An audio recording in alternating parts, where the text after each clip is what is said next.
Assalamualaikum warahmatullahi wabarakatuh. Kami dari kelompok 1 yang beranggotakan Risti Indah Aprilia dengan NIM A1A119034, Dewi Puspitasari NIM A1A11949, Diah Setiawati Putri Tanpu Bolon NIM A1A11973, Ika Kumala Afikoh NIM A1A11980, Sinta Putri Romaito Pane NIM A1A11986, dan Neneng Anjarwati NIM A1A11992 akan mempresentasikan hasil diskusi kami mengenai penggunaan aplikasi Cloud Accounting GNUCAS. Apa sih itu GNUCAS? GNUCAS adalah perangkat lunak akuntansi pengelola keuangan personal maupun usaha skala menengah agar mudah digunakan dengan powerful dan fleksibel yang dikembangkan oleh GNUCAS Development Team. GNUCAS memungkinkan Anda melacak rekening bank, saham, pendapatan, dan pengeluaran, cepat dan intuitif untuk digunakan sebagai register buku cek. Ini didasarkan pada prinsip akuntansi profesional untuk memastikan pembukuan yang seimbang dan laporan yang akurat. Sorotan fitur aplikasi GNUCAS ini meliputi: yang pertama, akuntansi entry ganda; yang kedua, akun saham atau obligasi atau reksadana; yang ketiga, akuntansi usaha kecil; yang keempat, laporan grafik; yang kelima, impor KIV atau OFX atau HBCI pencocokan transaksi; yang keenam, jadwal transaksi; dan yang terakhir, kalkulasi keuangan. Kelebihan dari aplikasi GNUCAS. GNUCAS dapat berjalan di US, Microsoft, and Linux. Tampilan dari GNUCAS lebih sederhana.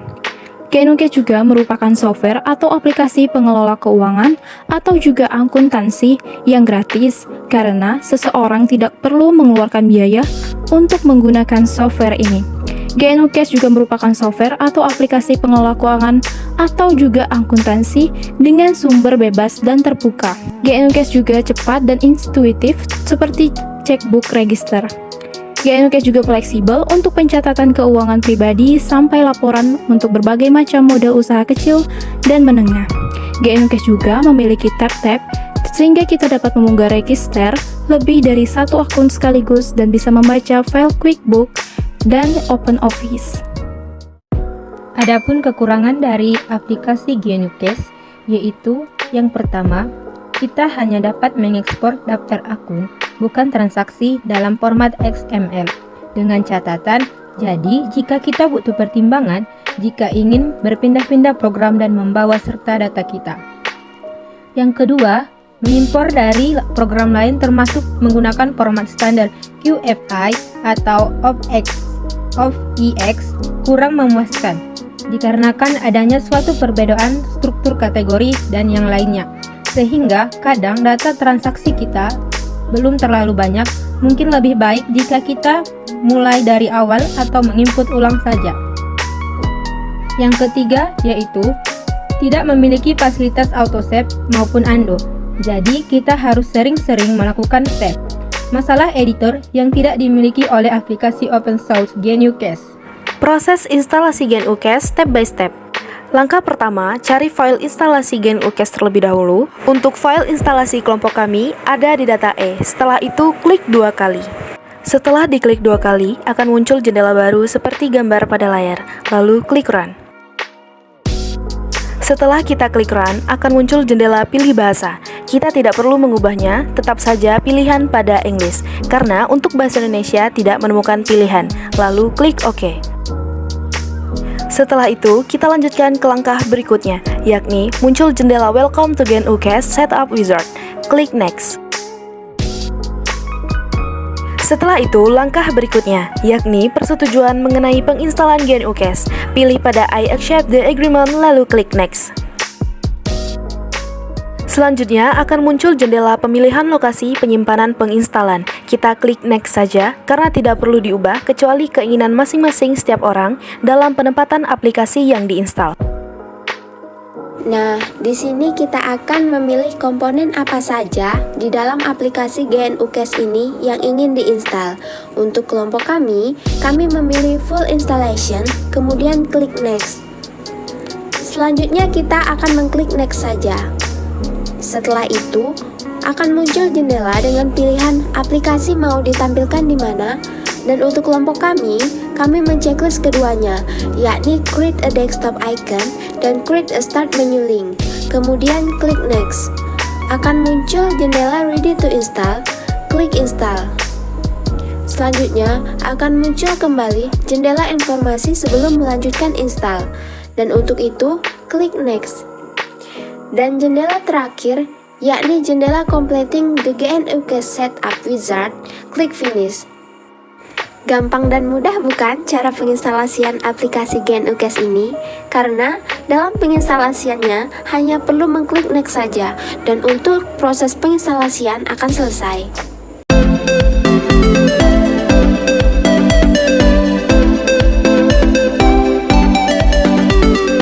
Tahap-tahap dalam menggunakan aplikasi GNUKS beserta dengan contoh soalnya.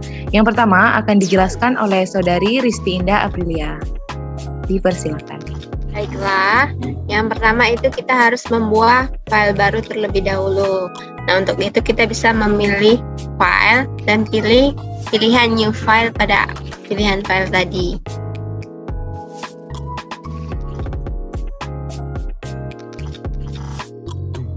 Nah, untuk tampilan ini kita bisa langsung mengklik next. Pada new book option juga kita langsung pilih option next. Kemudian pada menu ini kita harus memilih mata uangnya terlebih dahulu. Kita menggunakan rupiah, maka kita harus memilih IDR terlebih dahulu. Nah, setelah selesai, klik next. Nah, pada menu ini langsung kita klik next. Nah, di sini centang pada placeholder-nya ini kita hilangkan terlebih dahulu, agar nanti jika ada akun-akun yang tidak dipakai bisa kita ubah.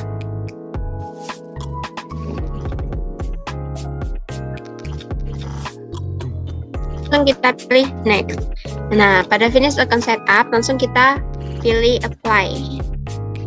Ini kita masukkan nama file untuk perusahaan yang telah kita buat. Di sini saya akan membuat Ixora.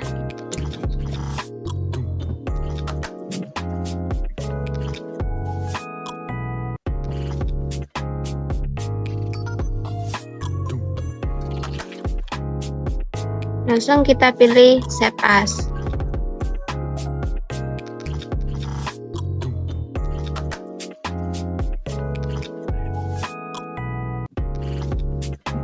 Nah, baiklah. Ini adalah tampilan awal setelah kita menyimpan nama file perusahaan kita. Selanjutnya akan diteruskan oleh Ika Kumala Afiko. Baiklah, untuk transaksi yang pertama, pada tanggal 1 Maret 2021, Tuan Ixora menginvestasikan dana sebagai modal awal ke toko fotokopi miliknya sebesar 50 juta. Di sini saya akan memilih current asset di pilihan Cash in Wallet, diklik 2 kali. Kemudian muncullah kolom-kolom. Nah, di sini di kolom date itu saya memasukkan tanggal transaksi awalnya itu tanggal 1 bulan Maret 2021, di deskripsinya itu modal awal, kemudian transfernya itu equity opening balance. Nah, di sini memasukkan data reserve-nya itu 50 juta. Kemudian diklik enter. Lanjut ke transaksi yang kedua. Untuk transaksi yang kedua, di tanggal 2 Maret 2021, dibeli peralatan berupa 1 mesin fotokopi dan 2 buah mesin printer secara kredit, harga 19 juta. Kemudian klik equipment 2 kali. Nah, di sini muncul kolom, kemudian saya akan memasukkan datanya terlebih dahulu. Nah, ini adalah tampilan akun ketika data sudah dimasukkan. Dapat dilihat bahwa minimal aset telah terisi, begitu pula dengan equity dan liabilitasnya. Pada kolom equity terdapat nominal 50 juta karena pada memasukkan saldo awal. Dilakukan transfer ke equity pada akun opening balance. Sedangkan pada akun liabilities terdapat sebesar 19 juta karena pada saat memasukkan data di akun equipment ditransfer ke akun liabilitas pada akun payable. Baiklah, untuk transaksi yang ketiga akan dijelaskan oleh Saudari Sinta Putri Romaitopane. Kepada Saudari Sinta, saya persilahkan. Baiklah, untuk transaksi yang ketiga itu pada tanggal 3 Maret 2021 dibeli perlengkapan fotokopi secara tunai sebesar 4 juta rupiah. Di mana di sini akan dimasukkan ke equipment yang terdapat pada dalam akun fixed asset dalam akun aset. Seperti yang ditampilkan pada gambar, itu merupakan pembelian perlengkapan. Pengisian data dilakukan seperti saat pengisian pembelian peralatan. Tampilan yang ditampilkan pada layar merupakan ketika data pembelian perlengkapan telah dimasukkan di titik transfer kepada akun aset, current asset pada akun cash in wallet. Karena pembelian perlengkapan dilakukan secara tunai dan hal tersebut mempengaruhi kondisi yang ada. Selanjutnya pada tanggal 3 Maret 2021 menerima pendapatan jasa fotokopi sebesar 600.000.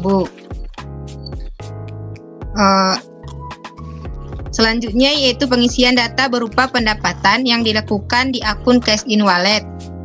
Ini adalah tampilan ketika data telah diisi ke dalam tabel.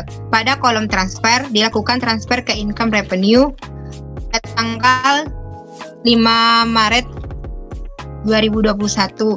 Karena telah terjadi transaksi berupa pendapatan yang diterima, maka dari itu berpengaruh kepada akun pendapatan dan menambah uang kas usaha. Selanjutnya akan dilanjutkan oleh Saudari Neneng. Kepada Saudari, saya persilahkan. Baiklah, untuk transaksi berikutnya, pada tanggal 6 Maret 2021, membayar hutang sebesar 16 juta atas pembelian mesin fotokopi dan printer. Nah, pembayaran hutang yang dilakukan pada akun payable, pada akun liabilitas, kemudian masukkan data ke dalam tabel-tabel yang telah tersedia. Nah, ini adalah tampilan ketika data sudah dimasukkan ke dalam tabel. Pada kolom transfer, dilakukan transfer kepada akun aset current, aset pada akun cash in wallet. Karena telah terjadi pembayaran hutang yang menyebabkan berkurangnya hutang dan menyebabkan berkurangnya kas karena digunakan untuk membayar hutang. Nah, selanjutnya untuk transaksi berikutnya yaitu pada tanggal 10 Maret 2021 menerima pendapatan atas jasa fotokopi sebesar 500.000. Nah, selanjutnya mengisi data pendapatan yang dilakukan pada akun cash in wallet dan isilah data ke dalam tabel yang telah tersedia. Kita buka cash in wallet. Nah, setelah data diisi akan muncul data seperti pada gambar ini. Nah, sama seperti sebelumnya pada akun transfer kepada akun income revenue, karena ini merupakan sebuah pendapatan.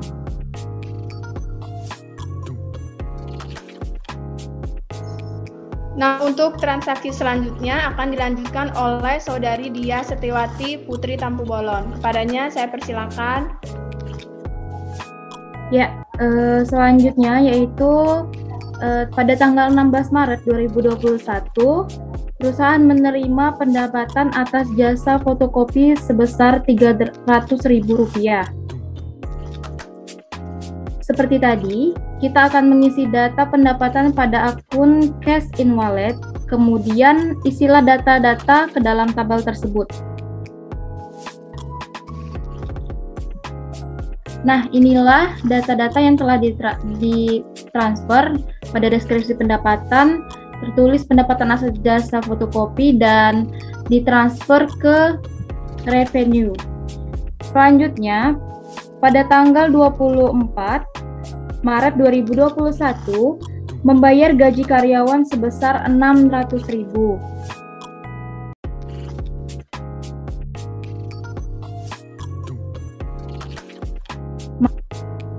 Mengisi data pada pembayaran gaji yang dilakukan pada akun salary pada expense, lalu masukkan data ke dalam tabel.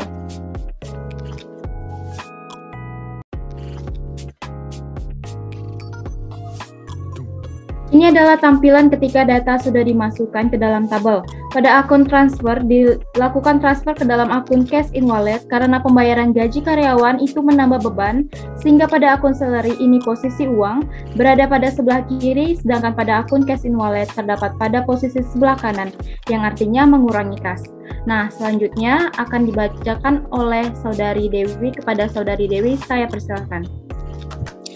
Baiklah, terima kasih. Untuk transaksi selanjutnya yaitu menerima pendapatan jasa fotokopi sebesar 150.000. Nah, akan diisi pada data pendapatan pada akun Kas Inwalet. Kemudian memasukkan data ke dalam tabel yang telah tersedia. Setelah mengisi data pada tabel, kita dapat mengetahui bahwa pada transfer dimasukkan pada akun income revenue dengan receive 150.000 yang menambah adanya kas. Kemudian untuk transaksi selanjutnya dibayar beban listrik, air dan telepon sebesar 500.000. Mengisi data beban listrik, air dan telepon ke dalam akun electric water and telepon dan masukkan data yang tersedia ke dalam tabel berikut. Nah, ini adalah tampilan ketika data telah dimasukkan ke dalam tabel. Pada akun transfer, dilakukan transfer ke Cash in Wallet karena pada pembayaran beban ini berarti pembayaran tersebut mengurangi jumlah kas yang tersedia. Selanjutnya akan dijelaskan kembali oleh Saudari Risti Indah Aprilia. Setelah data semuanya sudah dimasukkan, langkah selanjutnya adalah untuk mendownload laporan keuangan. Untuk mendownload laporan keuangan, kita bisa memilih report dan pilih pilihan eksperimental dan pilih balance sheet. Nah, balance sheet ini adalah neraca. Jadi beginilah tampilan neraca dari data yang sudah kita masukkan tadi. Bisa kita lihat, ini hasilnya itu balance atau sama. Kemudian, laporan selanjutnya adalah laporan laba rugi. Kita pilih pada pilihan yang sama dan kita pilih income statement. Dan ini adalah laporan laba rugi dari data yang sudah kita masukkan. Itu saja, saya kembalikan lagi kepada moderator. Nah, begitulah proses dari menggunakan aplikasi GenuCash dari kelompok 1. Terima kasih dan mohon maaf apabila ada kesalahan dan kekurangan. Kami ucapkan wassalamualaikum warahmatullahi wabarakatuh.